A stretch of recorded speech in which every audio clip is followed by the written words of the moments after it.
এই সরকারের প্রথম কাজ হওয়া উচিত ছিল তারা শহীদদের তালিকা করবে, তাদের পরিবার সদস্যদের তালিকা করবে এবং শহীদদেরকে জাতীয় বীর হিসেবে ঘোষণা করে তাদের পরিবারের খোঁজখবর নিয়ে যাদের জন্য রাষ্ট্রীয় সহযোগিতা প্রয়োজন তাদের জন্য রাষ্ট্রীয় সহযোগিতা ইতিমধ্যেই তাদের কাছে পৌঁছে দেওয়া, তাদেরকে নিশ্চিন্ত করা, তাদেরকে উদ্বেগ মুক্ত করা, তাদের দোয়া নেওয়া এই সরকারের ১ নাম্বার এজেন্ডার কথা ছিল। কিন্তু তারা ব্যর্থ হয়েছেন। এখন পর্যন্ত প্রকৃত অর্থে কত শহীদ হয়েছেন এবং তাদের মা বাবা সহ তাদের ঠিকানা সহ তালিকা আমরা এখনো দেখতে পাচ্ছি না। অথচ একটা ফাউন্ডেশন করা হয়েছে, সেই ফাউন্ডেশনে ১০০ কোটি টাকা বরাদ্দ করা হয়েছে, কিন্তু পেপারে দেখলাম 97% শহীদ পরিবার, আহত পরিবার এখনো কোনো সরকারি সাহায্য পায়নি। এটা আমাদের মানতে কষ্ট হচ্ছে।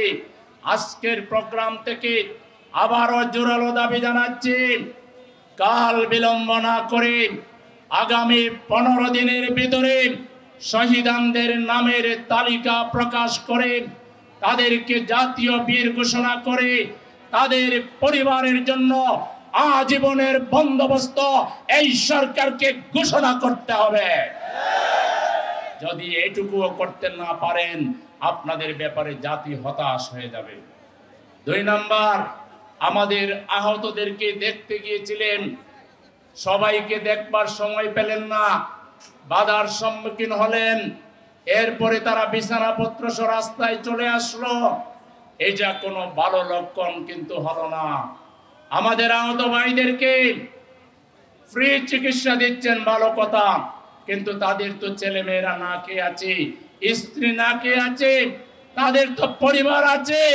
কেন সরকারের পক্ষ থেকে এখন পর্যন্ত আহতদের ব্যাপারে প্রয়োজনীয় ব্যবস্থা গ্রহণ করতে পারেন নাই?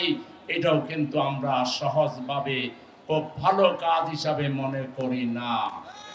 সেজন্য এখান থেকে দাবি জানাচ্ছি, আগামী 15 দিনের ভিতরে আহতদের তালিকা করে তাদের চিকিৎসার ব্যাপারে আরো গুরুত্ব দিতে হবে। আমাদের আহতদের চিকিৎসার জন্য বিদেশে নিতে হবে, যা করা লাগে তার সব করতে হবে। এই ব্যাপারে কোনো দুর্বলতা আমরা কিন্তু কোনোভাবে মানব না। আপনারা কি একমত এই দাবির সাথে? এখানকার হাজার হাজার জনতা তারা হাত তুলে আমার এই 2 দাবির প্রতি সমর্থন জ্ঞাপন করেছে যে আমাদের শহীদ পরিবারকে জাতীয় বীর হিসাবে ঘোষণা করতে হবে, তাদের আজীবনের বন্দোবস্ত করতে হবে, আহতদেরকে সুচিকিৎসা দিতে হবে, আহতদেরকে বিদেশ পাঠাতে হবে যাদের বিদেশে চিকিৎসা দরকার, এবং এই ব্যাপারে 100 কোটি টাকা ব্যয় করতে কি এত সময় লাগে? আপনাদের সহযোগিতা লাগলে স্বেচ্ছাসেবক হিসাবে জামাত ইসলামীকে ডাকেন, আমরা মাত্র 10 দিনে এই টাকা সুষ্ঠুভাবে আমরা আমানতদারিতার সাথে পৌঁছে দিব। এই রাষ্ট্র চালানোতে আপনাদের সহযোগিতা লাগলে আমরা আছি, কিন্তু আপনাদের ব্যর্থ হওয়া যাবে না। আপনারা ব্যর্থ হলে ফ্যাসিবাদীরা খুশি হবে, আপনারা ব্যর্থ হলে ফ্যাসিবাদীরা অপপ্রচারের সুযোগ পাবে, ফ্যাসিবাদীদের ফিরে আসার পথ সুগম আল্লাহ না করুক হয়ে যেতে পারে। আপনারা সংস্কার করতে চান, আমাদের কোনো আপত্তি নাই, কিন্তু কি সংস্কার করতে চান, কতদিনে করতে চান, এটা জাতিকে জানিয়ে দেওয়া উচিত। আপনারা সংস্কার সংস্কার বইলা কোনো একটা বিভ্রান্তি যাতে সমাজে তৈরি না হয়, ভুল বোঝাবুঝি যাতে তৈরি না হয়, এই জন্য আপনারা সংস্কারের সময়সীমা জানান, আর কতদিনের ভিতরে ভোট করতে পারবেন সেটাও আপনারা তাড়াতাড়ি জানান। পাশাপাশি আপনাদের মনে রাখতে হবে, আপনাদের টিকে থাকার ভিত্তি হচ্ছে জনগণ, জনগণের সমর্থন। এখন পর্যন্ত বাজার নিয়ন্ত্রণ করতে পারলেন না, কারে ভয় পান আপনারা? নতুন কোন ফেসিবাদকে কি আপনারা ভয় পাচ্ছেন? আমার দেশের সেনাবাহিনী তো অনেক সক্ষম, একটা ক্যাপাবল বাহিনী। তাদেরকে আরো পর্যাপ্ত ক্ষমতা দেন।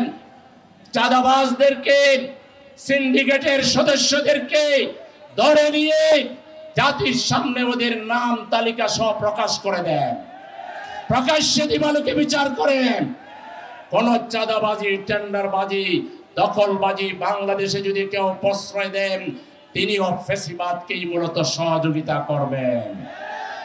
এজন্য আমরা সাধারণ মানুষ জিনিসপত্রের দাম আমরা অত্যন্ত ন্যায্য মূল্য দেখতে চাই।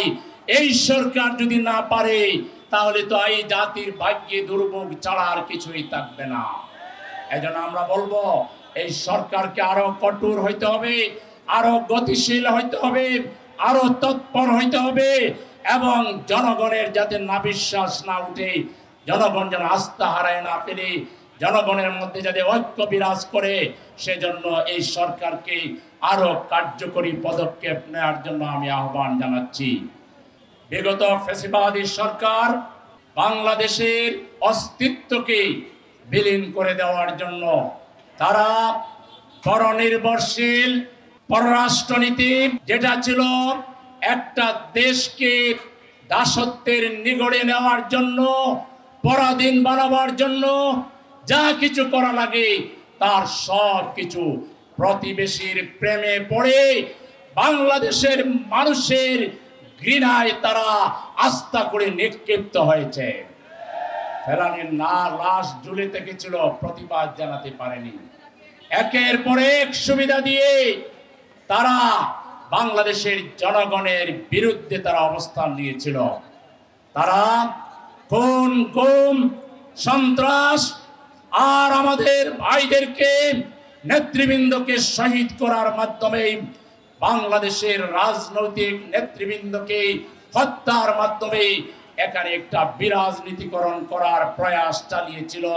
তারা 41 সাল পর্যন্ত বাংলাদেশে ক্ষমতায় থাকার দিবা স্বপ্নে বিভোর ছিল।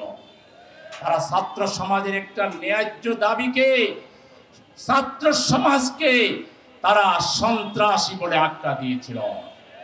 ছাত্র সমাজ, ইভেন শিশুরা পর্যন্ত 2 শতাধিক শিশু তাদের বুলেটের আঘাতে ক্ষত বিক্ষত হয়ে গিয়েছে। এত বড় একটা ব্রুটাল সন্ত্রাসী সংগঠন, যেটাকে এক কথায় জঙ্গিবাদের সাথে তুলনা করা যায়। ওরা বারবার জঙ্গিবাদ জঙ্গিবাদ বলতো, কারণ শেখ হাসিনার আস্তিনের নিচে জঙ্গিবাদীরাই ছিল। জঙ্গিবাদের প্রধান পৃষ্ঠপোষক ছিল শেখ হাসিনা। বাংলাদেশের জাতির মধ্যে বিভাজন তৈরি করার প্রধান হুতা ছিল শেখ হাসিনা। আজকে তার বিরুদ্ধে ইন্টারপোলে ওয়ারেন্ট করা হয়েছে। তাকে ধরে এনে বাংলাদেশে যে কোন রাজধানী, বিশেষ করে বিলিয়ন বিলিয়ন ডলার যে বিদেশে পাচার করেছে, সে, তার ছেলে, তার পরিবার, শেখ পরিবার যে পরিমাণ টাকা বিদেশে পাচার করেছে, বলা হচ্ছে 90টা দেশের রিজার্ভ পরিমাণ টাকা বিদেশে পাচার করেছে। এই টাকাগুলো এই ইন্টারিম গভর্নমেন্টকে ফেরত আনতে হবে এবং তাদের প্রত্যেককে বিচারের কাঠগড়ায় দাঁড় করিয়ে তাদেরকে দৃষ্টান্তমূলক শাস্তি দিয়ে বাংলাদেশে যাতে এই ধরনের দুর্নীতিবাজ আর আসতে না পারে, ফ্যাসিবাদ যাতে আসতে না পারে, এই ব্যাপারে প্রয়োজনীয় দায়িত্ব সরকারকে পালন করতে হবে। আমরা পরিষ্কার বলতে চাই, আমাদের ভাই আবু সাইদ মুগ্ধ যে যুদ্ধ শুরু করেছিল, সেই যুদ্ধ কিন্তু শেষ হয়নি, সেই যুদ্ধটা এখনো গড়ে যায়নি। প্রয়োজনে আবারও আমরা রাস্তায় নেমে আসব এবং ফ্যাসিবাদের দূষকদেরকে আমরা যেটুকু সুযোগ তারা আইনের মাধ্যমে পেয়েছিল, তারা যদি বাড়াবাড়ি করে, তাদের কোনো সুযোগ বাংলাদেশে আর থাকবে না। সেজন্য দেশবাসীকে, জামাত ইসলামীর নেতা কর্মীদেরকে সজাগ থাকতে হবে, সচেতন থাকতে হবে। সমাজের বিভিন্ন জায়গায় জায়গায় যারা বিশৃঙ্খলা তৈরির চেষ্টা করছে, তাদের ব্যাপারে জনগণকে সাথে নিয়ে প্রতিরোধ গড়ে তুলে বাংলাদেশকে স্থায়ীভাবে ফ্যাসিবাদ মুক্ত আমাদেরকে করতে হবে। আজকে আমরা দেশের জনগণকে আহ্বান জানাই, আপনারা তো 53 বছর বিভিন্ন রাজনৈতিক দল শক্তি জোটকে দেখেছেন, জামাত ইসলামীকে এককভাবে কি আপনারা দেখেছেন? আমরা এবার আপনাদের কাছে, জাতির কাছে বিনীত আহ্বান জানাচ্ছি, একবার আমাদেরকে হেড বানাইয়া, হেডে থাকবো আমরা বাকি সবাইরে শেয়ার দিব। ইসলামী অন ইসলামী যার যেখানে মেধা আছে আমরা সবাইরে নিয়ে ইনক্লুসিভ পার্লামেন্ট, ইনক্লুসিভ মন্ত্রিসভা, ইনক্লুসিভ বাংলাদেশ আমরা গঠন করব। একবার নেতৃত্বের আসনে আপনারা জামাতকে একবার টেস্ট করুন। আমরা একটা নতুন বাংলাদেশ, ছাত্ররা যেটা চেয়েছে, জাস্টিসের বাংলাদেশ, ন্যায় বিচারের বাংলাদেশ, আদলের বাংলাদেশ, চাঁদাবাজ মুক্ত, টেন্ডারবাজ মুক্ত, খুন মুক্ত, সন্ত্রাস মুক্ত, আয়নাগর মুক্ত একটা সুন্দর সম্প্রীতির আমরা বাংলাদেশ প্রতিষ্ঠা করব ইনশাআল্লাহ। আর জামাত ইসলামী বিগত দিনে আন্দোলন সংগ্রাম সহ বিভিন্ন ক্ষেত্রে যে শৃঙ্খলাবোধ দেখিয়েছে, যে সাহসিকতা দেখিয়েছে, যে দায়িত্বশীলতা দেখিয়েছে দেশের জন্য, জনগণের জন্য, জামাত যে কুরবানি পেশ করেছে, এটার জন্য জামাতকে একবার দেখা দরকার। জামাতের মতো এরকম ভারসাম্যপূর্ণ, এরকম গতিশীল, এরকম একটা দায়িত্বশীল অর্গানাইজেশন, যার প্রত্যেকটা কাজ সুবিবেচনা প্রসূত, চিন্তাশীল, দূরদর্শী। জামাত কোনো আবেগের তাড়নায়, কখনো আবেগের নদীতে কখনো গা ভাসায়নি। জামাত সবসময় বুদ্ধিমত্তার সহিত রাজনীতি করেছে। এখন আমরা যে বলছি, দেশকে বাঁচাবার জন্য বলছি, জাতিকে বাঁচাবার জন্য বলছি, যদি আবার সেই পুরাতন রাজনীতি আর নেতৃত্ব বাংলাদেশে ফিরে আসে, তাহলে আমাদের ছাত্র সমাজ, আমাদের শিশুরা, আমাদের নারীরা, আমাদের জনগণ বড়ই হতাশ হবে। আর এই হতাশা ফ্যাসিবাদের পথকে উন্মুক্ত করবে। এই জন্য বাংলাদেশকে বাঁচানোর জন্য, স্বাধীনতা রক্ষা করার জন্য, ইসলাম রক্ষা করার জন্য, বাংলাদেশের জনগণের মধ্যে ঐক্য প্রতিষ্ঠা করার জন্য জামাতকে একবার নেতৃত্বের আসনে এদেশের জনগণ দেখতে চায়। আমরা আশা করি আমাদের প্রতীক দাঁড়িপাল্লা আমরা ইনশাআল্লাহ খুব শীঘ্রই ফিরে পাবো, এবং দাঁড়িপাল্লা ন্যায়ের প্রতীকেই আগামী দিনে বাংলাদেশের জনগণ তাদের রায় দিয়ে আমাদেরকে দেশ পরিচালনার সুযোগ দিলে আমরা ইনশাআল্লাহ জনগণের সাথে দেওয়া কথা রক্ষা করেই বাংলাদেশ পরিচালনা করব ইনশাআল্লাহ।